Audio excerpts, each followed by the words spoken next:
Hey guys, let's talk about books. Let's talk about the books that I welcomed into my life in January 2024, which is this pile. Are they upside down? We'll turn the right way for the thumbnail. Thumbnails are hard because I'm always looking at the viewfinder and forgetting to look in the actual lens. That'll do. Alright, sneak peek. Now let's actually talk about these books. As usual, let's start with the physical collection. That's usually the biggest. And the first one is hardcover. Oh, shiny. That does make sense given the title. The Gilded Page. The Secret Lives of Medieval Manuscripts by Mary Wellesley, who has a PhD in English. But when I looked up what her PhD topic was, it turns out she's like a member of the royal family or descended, or like Princess Diana was her godmother sort of thing. Not that that impedes or impacts on her academic prowess in any way. That was just interesting. The blurb will be inside because it's a hardcover. Continued on back flap. Ooh. Let's paraphrase the blurb. Manuscripts teem with life. If we know what to look for, they can be portals to our past. They can bring us face to face with kings and queens, saints and scribes, artists and authors, thieves and collectors. Every hand that has touched a manuscript has left a trace on it. Blah, blah, blah. La, la, la. Today we associate illuminated manuscripts with wealthy elites, but they were made by ordinary people, the grinders and binders, the scribes and parchment makers. We remember the patrons and the authors, but our literary inheritance is one of collective authorship. I know that, what's her name, Mary Wellesley wrote another book about people who made manuscripts, so this might follow on with that as well, but I like that it's shiny because gilding is, of course, the shininess in a manuscript. Next up, I was influenced into this purchase by Kelly at Curatorially Yours. This is Jane Eyre by Charlotte Brontë. Kelly hauled it and said that she hadn't read it, and I said, I want to do that. And this is the Oxford World's Classics edition, which I love these because I like a white cover. It looks really, can you see any in the background there? I mean, there are white covers, but not any World's Classics that I can see. You'll be able to point them out to me if there's any. Can you see that? Yes, that one.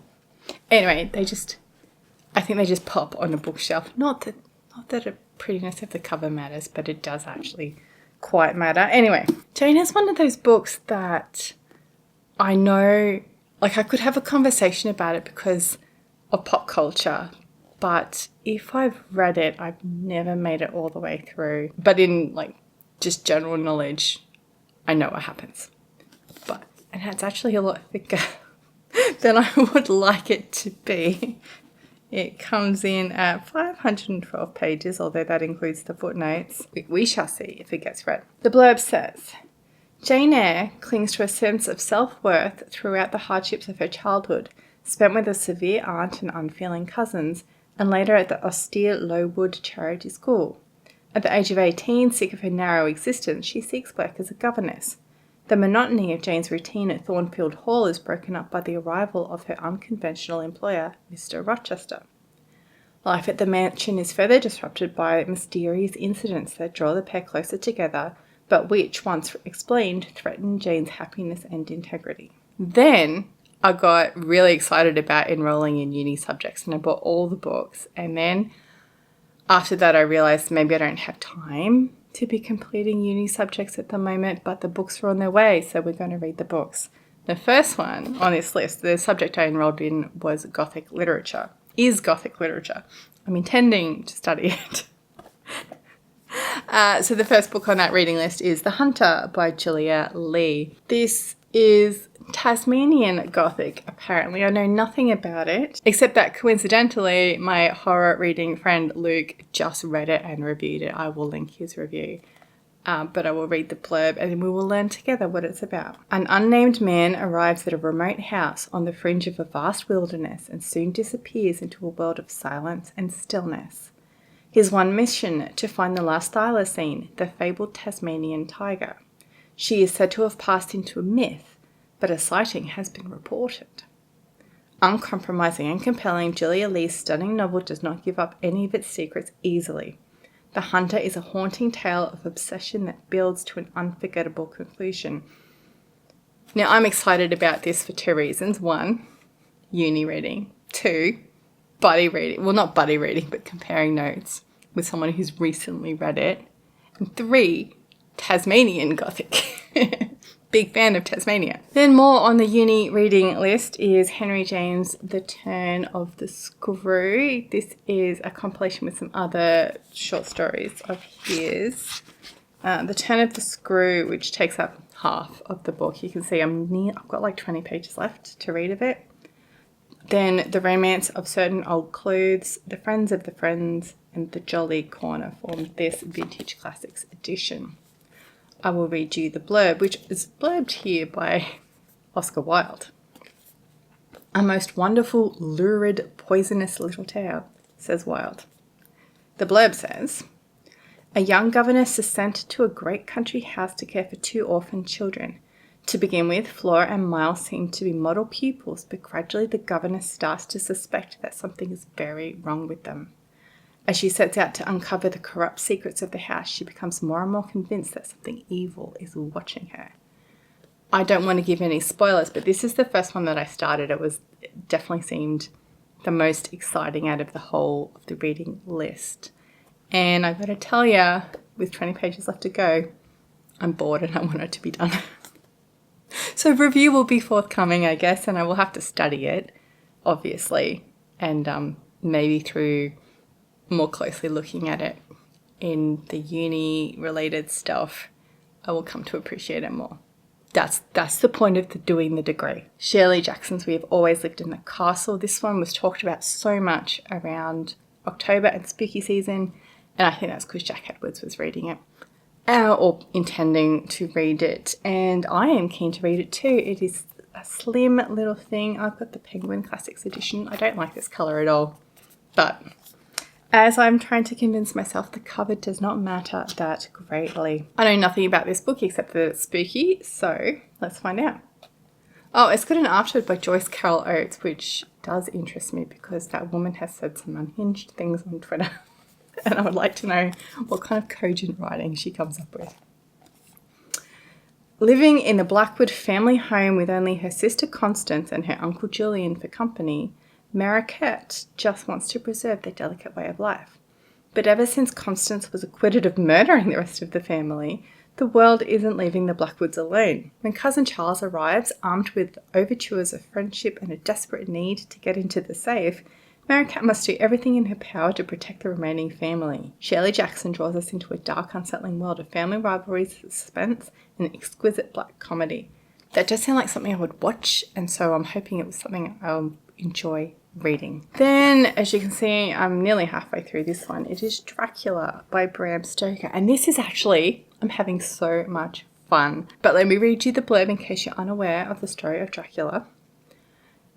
This is, and again, the Oxford World Classics edition.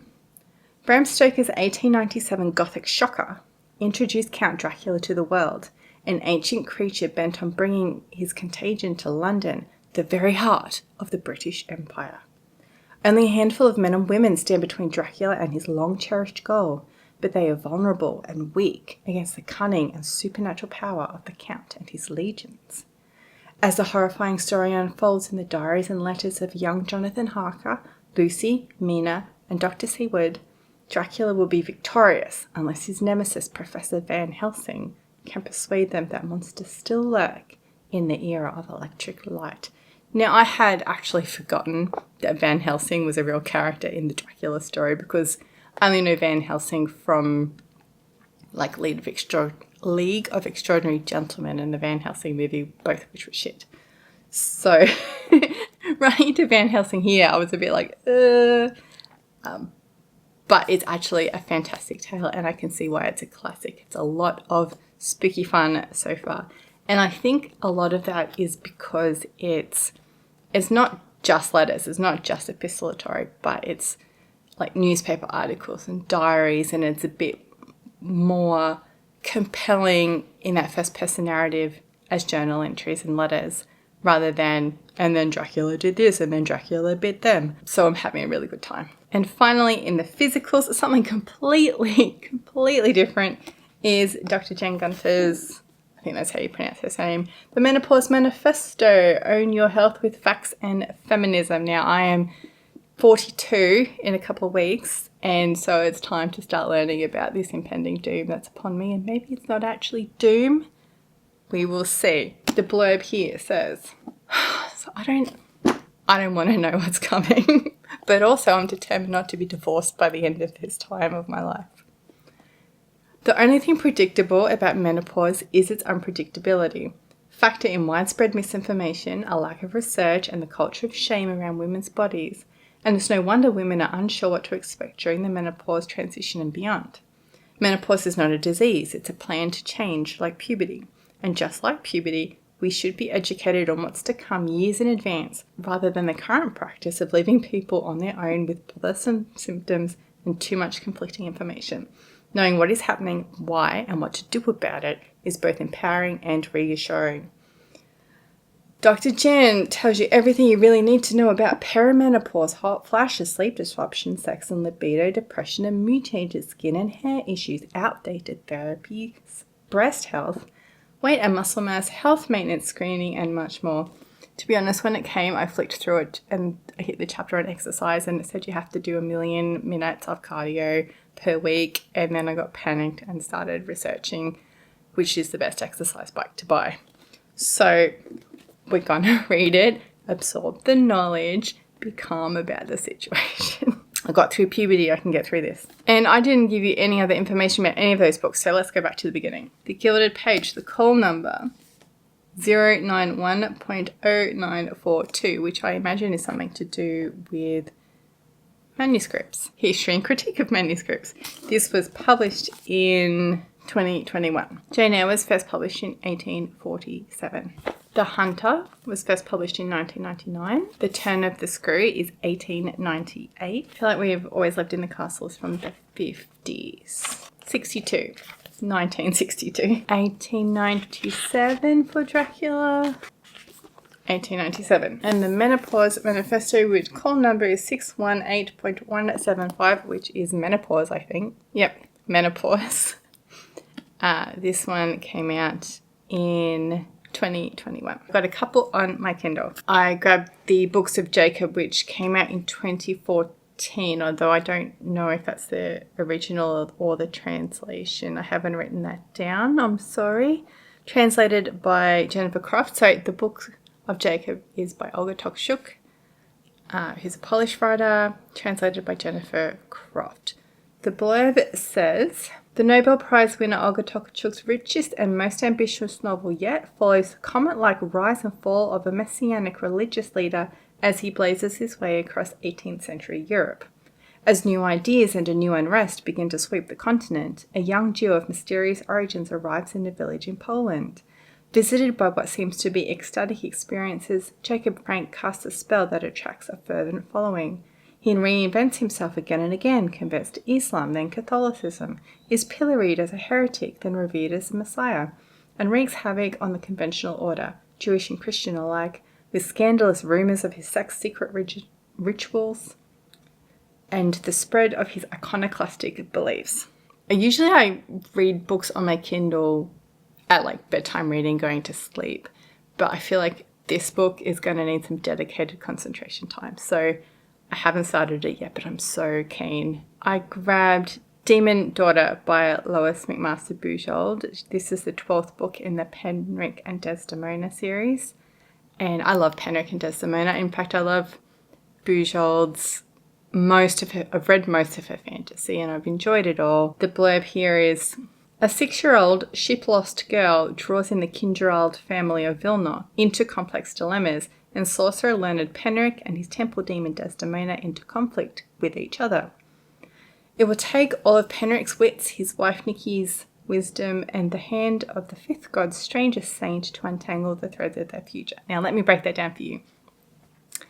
Penric is a guy who has a demon inside him. In this world, demons form from chaos and then they take on living hosts. They usually start in animals and then they transfer to humans.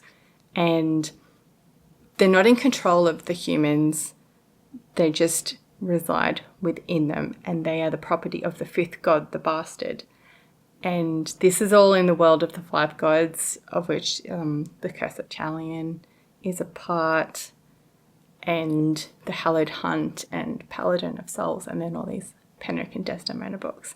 Desdemona is the demon, and that's the name given to a whole host of personalities that this demon has inhabited over her long life. They've all been female. And so Penric is the 11th host that Desdemona has been in.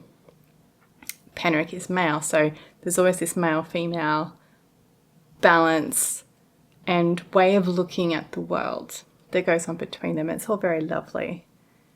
And in this one, he investigates this girl she washed up on the shore, and things are spontaneously setting on fire around her. So it's clear that she has a demon in her. So Penric goes to investigate this young girl who has the demon, but Desdemona, Penric's demon, takes a shine to this newly formed baby demon that's in this girl. And what are they going to do about it? But like I said, it's book 12 in this series, so it takes a while to get here. Highly recommend all of them. It's a lovely series, and Bujold writes masterfully, in my opinion. And my final book here is an audiobook from Libro FM, and that is Medieval Horizons by Ian Mortimer. Ian Mortimer wrote the series The Time Traveller's Guide. So I have one, it'll be over there in the 900s, Time Traveller's Guide to Medieval England. He's written Time Traveller's Guide to Elizabethan England, I think, and other ones. And this one is a look at the medieval period from 1000 to 1500, roughly. We tend to think of the Middle Ages as a dark, backward, and unchanging time characterised by violence, ignorance, and superstition. By contrast, we believe that progress arose from science and technological innovation, and that innovations of recent centuries created the modern world. We couldn't be more wrong. As Ian Mortimer shows in this fascinating book, people's horizons, their knowledge, experience, and understanding of the world expanded dramatically.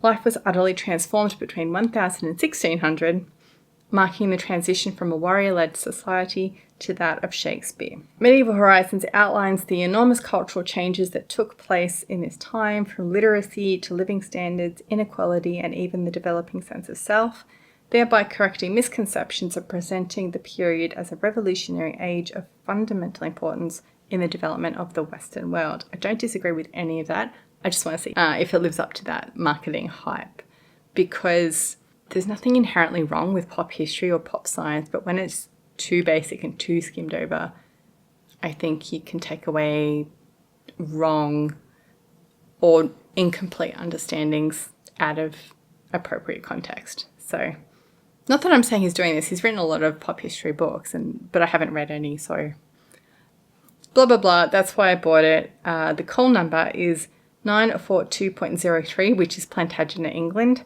which, in case you're unfamiliar, is 1154 to 1399. And that's all my January books. I'd love to know if you've read any of these, if you're keen to read any of these, if you think I should stick with my uni, because I don't have time, but I really want to. Please tell me if I should be scared of the menopause. And I will see you next time. Bye.